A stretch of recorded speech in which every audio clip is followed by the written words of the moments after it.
ఏం లేదమ్మా, చెత్త బాగా ఎక్కువైపోయింది, అందుకే తగలబెడుతున్నాను అంతే. చెత్త తగలబెడుతున్నారా లేక నిజాన్ని తగలబెడుతున్నారా?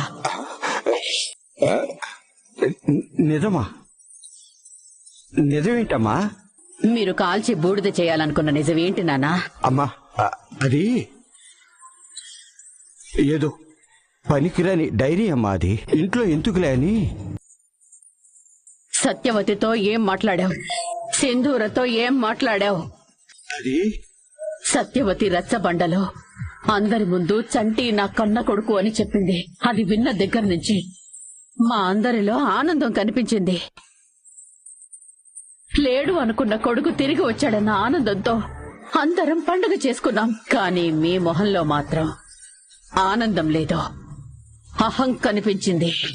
ఏదో సాధించాను అన్న పొగరు కనిపించింది, అంతే తప్ప